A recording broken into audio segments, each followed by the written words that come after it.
Hi hello నమస్తే, నేను కృష్ణాంజనేయులు.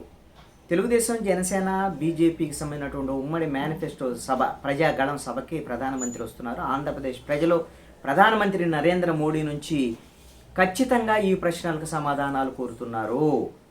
9.5 సంవత్సరాలైంది కేంద్రంలో బీజేపీ అధికారంలోకి వచ్చి. ఆంధ్రప్రదేశ్ విభజన జరిగి 9.5 సంవత్సరాలైంది. ఆంధ్రప్రదేశ్కి విభజన చట్టంలో పేర్కొన్న దాని ప్రకారంగా హక్కుగా రావాల్సినటువంటి ప్రత్యేక హోదా, అదేవిధంగా విభజన హామీల్లో కీలకమైనటువంటిది పోలవరం జాతీయ ప్రాజెక్టుగా ప్రకటించారు. పోలవరానికి పునరావాస ప్యాకేజీని ప్రకటించాలి కేంద్ర ప్రభుత్వము. అదేవిధంగా రాజధాని నిర్మాణం బాధ్యత కూడా కేంద్ర ప్రభుత్వానిదే. అమరావతి రాజధానిగా లేదు, రాజధాని నిర్మాణానికి సంబంధించినటువంటి విషయంలో కేంద్ర ప్రభుత్వం పూర్తి స్థాయి నిధులు ఇస్తుంది అని ప్రకటించాలి.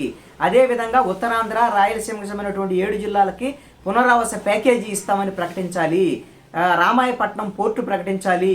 అదేవిధంగా రాజమండ్రి పెట్రోకెమికల్ కాంప్లెక్స్ను ప్రకటించాలి. విశాఖ రైల్వే జోన్కు సంబంధించినటువంటి నిధులు ఇచ్చి శంకుస్థాపన చేసి వెంటనే మీరు ప్రారంభిస్తామని చెప్పాలి. విజయవాడ అదేవిధంగా విశాఖపట్నం మెట్రో రైలుకు సంబంధించినటువంటి ప్రాజెక్టుని ప్రకటించాల్సినటువంటి అవసరం ఉంది. వీటికి సంబంధించినటువంటి స్పష్టమైనటువంటి ప్రకటనలు లేకుండా మేము భారతదేశంలో అన్ని రాష్ట్రాలకు చేసినట్టుగా మేము ఆంధ్రప్రదేశ్కి కూడా బాత్రూములు ఇచ్చాం, ఇళ్ళు ఇచ్చాం, రోడ్లు వేసాం, ఇలాంటి మాటలు చెబితే నమ్మటానికి ప్రజలు సిద్ధంగా లేరు.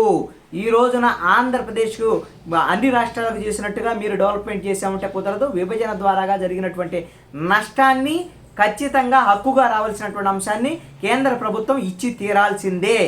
ఇదిగిన ప్రకటించలేదు అని అంటే ఈ ముగ్గురు కూటమి అట్టర్ ఫ్లాప్ షోగా నిలబడేటువంటి దానికి అవకాశం ఉంటుంది.